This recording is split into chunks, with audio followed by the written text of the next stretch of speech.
Ini apa yang telah saya nyatakan semasa penggolongan usul menjunjung kasih titah ucapan Seri Paduka Baginda Yang di-Pertuan Agong semalam. Tetapi hadir pertamanya untuk menyokong usul yang telah dibentangkan oleh Yang Amat Berhormat Perdana Menteri pada sebelah pagi tadi. Dan kedua, sedikit sebanyak untuk memaklumkan kepada Dewan Yang Mulia ini perkara yang telah pun menjadi pengetahuan ramai pada pukul 10 malam semalam. Tuan Yang Pertua, saya mengambil kesempatan ini pertamanya untuk mengucapkan jutaan terima kasih kepada semua pihak yang telah memberikan kerjasama padu yang agak luar biasa, khususnya daripada Australia yang kini giat mengatur gerak aset pencarian di kawasan yang telah pun dikenal pasti. Bagaimanapun, operasi SAR hari ini terganggu ketika ini kerana cuaca buruk. Kini kita sedang memasuki fasa baru pencarian di lautan dalam. Dan dalam fasa ini, peralatan dan kelengkapan yang digunakan dan yang perlu digunakan melibatkan teknologi yang canggih yang hanya dimiliki oleh negara-negara tertentu sahaja. Pencarian yang amat mencabar ini bakal melibatkan kelengkapan seperti towing pinging locator dan vessel pinging locator. Justru itu kita sedang mendapatkan kerjasama dengan negara-negara berkenaan untuk melaksanakan operasi ini secepat mungkin sebaik sahaja cuaca kembali cerah. Walaupun lokasi yang dikenal pasti begitu mencabar dan jauh dari daratan, saya ingin tegaskan bahawa dan saya seorang optimis dengan izin, selagi ada harapan, I am still hoping against hope. Dan dalam konteks ini, saya ingin memberi jaminan kepada semua pihak yang terlibat dan kepada Dewan Yang Mulia ini bahawa operasi SAR ini akan diteruskan. Seperti mana yang diumumkan oleh Yang Amat Berhormat Perdana Menteri semalam, analisis Inmarsat dan AAIB telah merumuskan bahawa MH370 terbang di sepanjang koridor selatan dan kedudukan terakhirnya adalah di tengah-tengah Lautan Hindi. Penemuan melalui satelit ini adalah berdasarkan analisis dan teknologi yang tidak pernah diguna pakai dalam mana-mana penyiasatan dalam industri penerbangan sebelum ini. Ini merupakan sesuatu cabaran yang telah pun saya senaraikan semalam yang berkisar kepada cabaran diplomasi, cabaran teknikal, cabaran logistik dan juga cabaran mengumpulkan kepakaran dalam kita nak memastikan bahawa operasi SAR ini diteruskan dengan secara tersusun, konsisten, telus, supaya sekurang-kurangnya ahli keluarga tahu bahawa negara kita serius dalam memastikan ianya dapat memenuhi aspirasi dan kehendak mereka. Baik itu penjelasan. Penjelasan. Terima kasih Yang Perdana Menteri datang untuk jawab. Tapi tak boleh lari ialah saya percaya keluarga 239 orang yang atas MH370 akan sangat keliru dengan confused dengan apa yang berlaku. Yang Berhormat kata bahawa masih ada harapan akan terus untuk SAR, Search and Rescue. Tapi nampaknya semalam Yang Amat Berhormat kata Search and Rescue sudah tamat, sekarang ialah Search and Recovery. Dan sebenarnya kita pernah dapat hubungan daripada keluarga, daripada next of kin penumpang yang meminta wants to ask the Perdana Menteri to retract his yesterday's statement to the plane debris are found. The next of kin has asked that the government can't do this. Saya percaya ini pun antara harapan-harapan next of kin ramai mereka. Dan sebenarnya semalam Yang Amat Berhormat Perdana Menteri dalam kenderaan beliau kata bahawa adalah lagi satu press conference hari ini yang memberi gambaran bahawa butir-butiran akan diberi kenapa satu kesimpulan disampai bahawa pesawat 370 mengakhiri perjalanan di lautan Hindi. Tapi nampaknya hari ini tidak ada apa-apa press conference. Sebaliknya barulah press conference oleh MAS, pengerusi MAS dan CEO. Dan ini pelaporan hari ini mengenai press conference mengenai MAS CEO, Chairman. MAS Chairman Tan Sri Mohamad Noor declined to comment on details that led to PM Najib's announcement, saying that a proper explanation will be provided by the Ministry of Transport at another press conference this afternoon. Adakah Yang Berhormat nanti akan memberi butir-butiran dalam perkara ini, oleh kerana ini mengenai finality. Sama ada pesawat 370 sudah mengakhiri perjalanan dan SNR rescue sudah diganti dengan recovery. Oleh kerana kita pun dapati MAS kata bahawa MAS rela untuk fly semua keluarga-keluarga kepada Australia apabila boleh mengesani ada debris, bahawa menunjukkan bahawa sampai sekarang ini belum itu full closure. Sebab itu nampaknya kita ada satu closure dan yang tidak ada closure. Dan pun kerajaan Australia kata mereka akan memberi visa apabila adalah debris difound.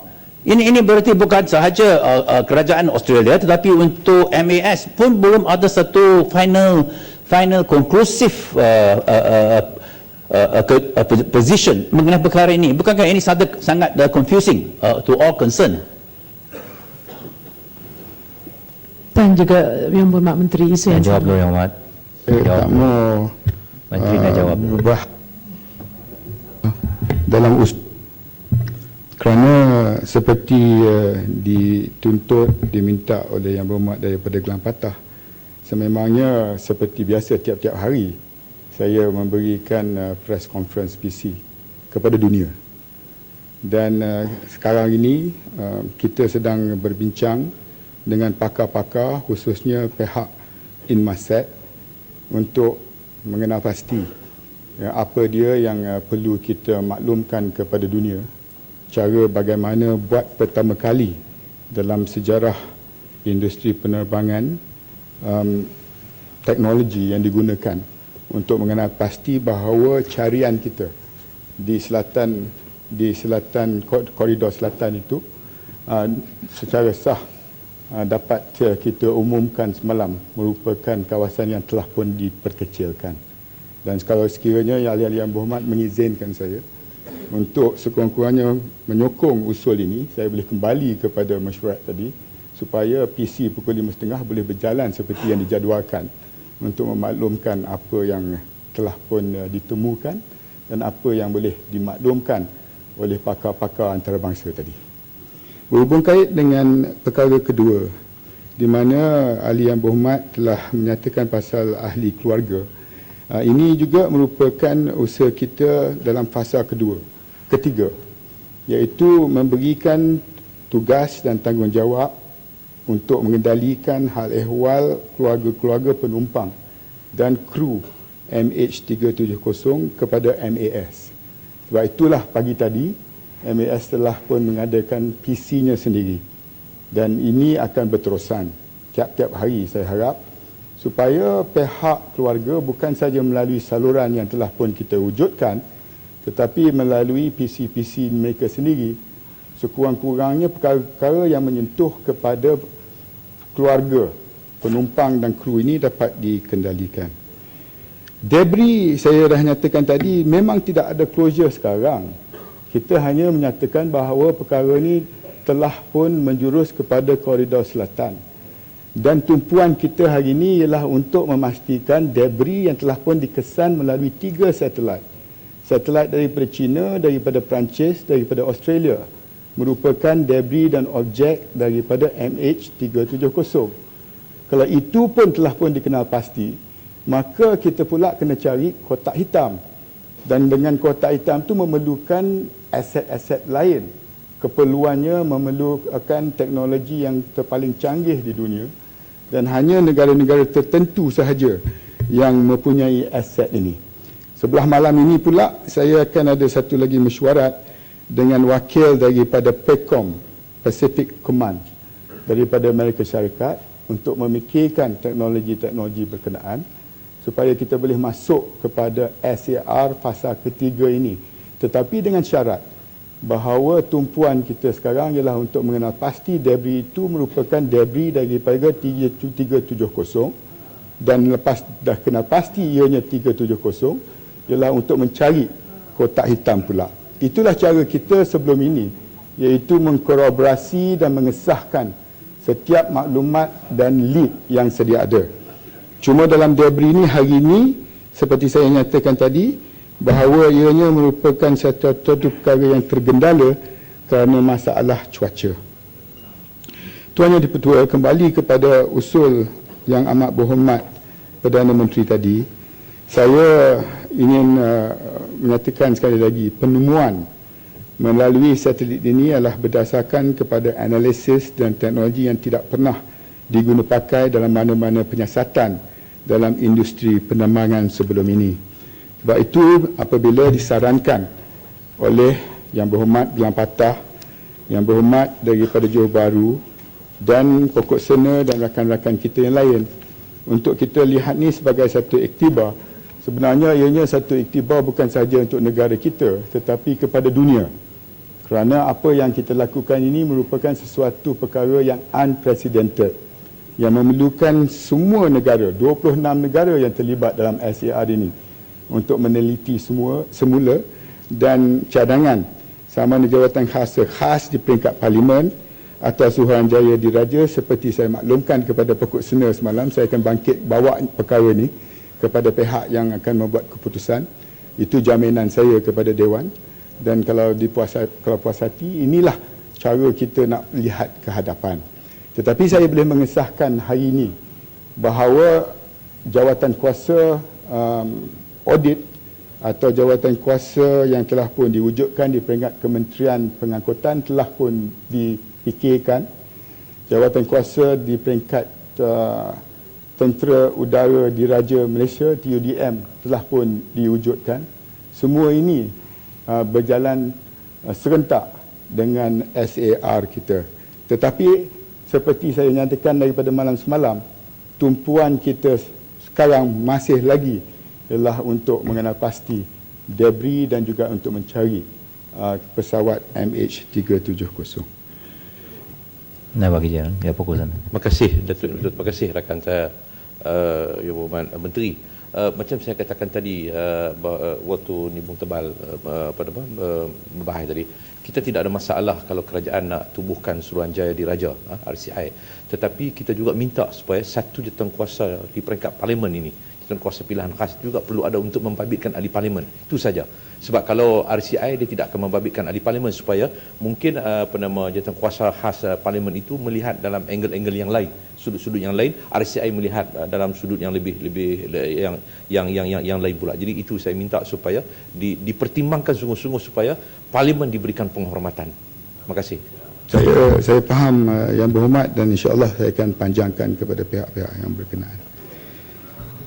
Tuan Yang Tua, saya terharu dengan apa yang telah dinyatakan oleh Yang Berhormat daripada persidangan. Ini perkara yang saya nak sentuhkan, di mana khutbah Jumaat yang saya sempat dengar 2 minggu lepas, di mana ditekankan ada hikmah di dalam ujian kesatuan, perpaduan rakyat Malaysia yang berbilang kaum, berbilang agama, darjat dan kedudukan hari ini bersatu. Tak kira apa yang dinyatakan oleh media asing, tak kira apa spekulasi di luar sana, apa jua tuduhan yang dibuat, sekurang-kurangnya rakyat Malaysia dah begitu lama dilihat dalam keadaan yang tidak bersatu.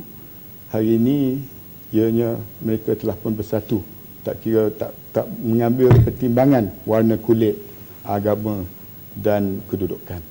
Ini sesuatu hikmah yang saya sendiri dapat melihat sendiri.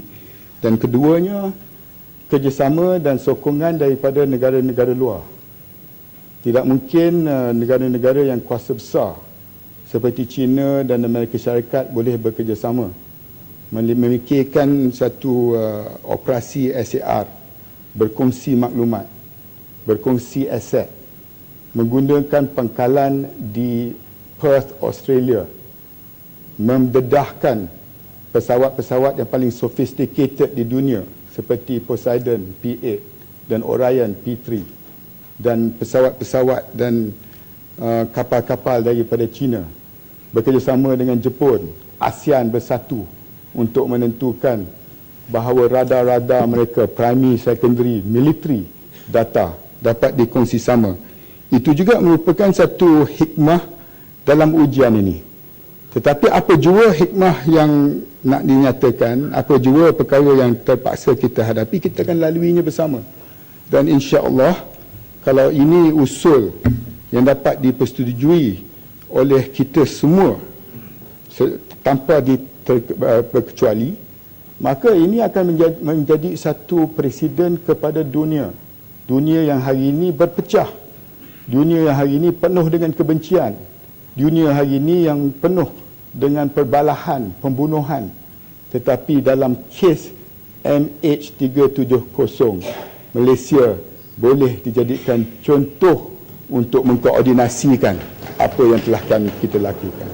Sebab itu saya mengakhiri penggolongan ini dengan mengulangi cadangan usul Perdana Menteri yang berbunyi bahawa Dewan Yang Mulia ini menzahirkan perasaan yang amat sedih, duka cita dan pilu terhadap tragedi malang yang menimpa penumpang-penumpang dan anak-anak kapal pesawat MH370 Syarikat Penerbangan Malaysia atau MAS. Bahawasanya Dewan Yang Mulia ini merakamkan ucapan takziah yang amat sangat kepada seluruh keluarga, rakan dan kenalan penumpang dan anak-anak kapal pesawat MH370 tersebut. Bahawasanya Dewan Yang Mulia ini juga menyatakan ucapan terima kasih yang tidak terhingga kepada semua pihak yang terlibat dalam memberikan kerjasama dan bantuan dalam operasi mencari dan menyelamat atau SAR, khususnya kepada negara-negara luar yang telah banyak memberikan bantuan dalam operasi tersebut. Dan bahawasanya Dewan Yang Mulia ini merakamkan setinggi-tinggi penghargaan dan terima kasih atas segala komitmen dan pengorbanan yang tinggi oleh semua bertugas serta anggota yang terbabit dalam operasi SAR ini. Terima kasih, saya menyokong usul yang amat berhormat ini. Terima kasih Yang Berhormat. Ahli-ahli Yang Berhormat, sekarang saya kemukakan masalah kepada majlis bagi diputuskan. Masalahnya ialah bahawa usul yang amat berhormat Perdana Menteri hendaklah disetujukan. Ahli-ahli Yang Berhormat yang bersetuju kata bersetuju, yang tidak bersetuju kata tidak. Lebih suara yang bersetuju, usul disetujukan. Aturan urusan mesyuarat dan usul-usul menyambung semula perbahasan ke atas usul menjunjung kasih atas titah ucapan Sri Paduka Baginda Yang di-Pertuan Agong. Ahli-ahli Yang Berhormat, sebelum saya menjemput Yang Berhormat daripada Kementerian MITI, saya ingin maklumkan bahawa saya telah menerima dan membenarkan permohonan dari Kementerian Dalam Negeri KDN di nombor 11 dipindah ke nombor 19 menggantikan Kementerian Sumber Manusia seperti dalam jadual susunan, giliran menteri-menteri menjawab ke atas perbahasan Titah Diraja 2014. Sejemput Yang Muat Menteri.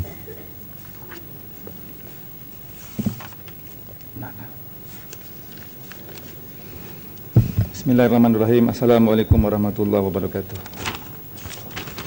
Dan salam satu Malaysia. Datuk Mentua, sebelum saya memulakan penggolongan ini, saya bagi pihak MITI juga menzahirkan rasa sedih dan juga mengucapkan takziah kepada keluarga mangsa atau tragedi MH370. Lebih-lebih lagi yang terlibat juga adalah salah seorang adalah pegawai MITI Cik Muhammad Sofwan bin Ibrahim yang ditugaskan untuk berkhidmat di Beijing. Tuan Tua, terlebih dahulu saya ingin mengucapkan terima kasih kepada 5 ahli-ahli yang berhormat yang telah menyentuh isu-isu di bawah Kementerian Perdagangan Antarabangsa dan Industri semasa perbahasan menjunjung kasih titah ucapan Seri Paduka Baginda Yang di-Pertuan Agong pada dari 11 Mac hingga 20 Mac 2014. Antara isu yang telah dibangkitkan mengenai kementerian ini adalah pertamanya perjanjian perkongsian Trans-Pasifik ataupun TPPA, Dasar Automotif Nasional 2014, penurunan harga kereta, lesen import ataupun AP, taman halal atau hub halal dan pelaburan di Malaysia. Yang berhormat Tuan Laksmana Pertama Bersara Haji Muhammad Imran Abdul Hamid Lumut telah menyarankan agar Malaysia menarik diri dari terus menyertai rundingan TPPA. Untuk makluman ahli yang berhormat, kerajaan bersetuju untuk turut serta dalam rundingan TPPA setelah mengadakan beberapa konsultasi dan setelah mendapat pandangan daripada kajian pihak yang membuat kajian, di mana sesi konsultasi diadakan bersama pihak-pihak berkepentingan yang diantaranya terdiri daripada peniaga, industri kecil dan sederhana ataupun IKS serta badan-badan bukan kerajaan yang berkaitan. Maklum-maklum daripada sesi konsultasi terutamanya daripada IKS telah mengutarakan tentang keperluan untuk akses pasaran yang lebih besar dan mudah. Pasaran TPPA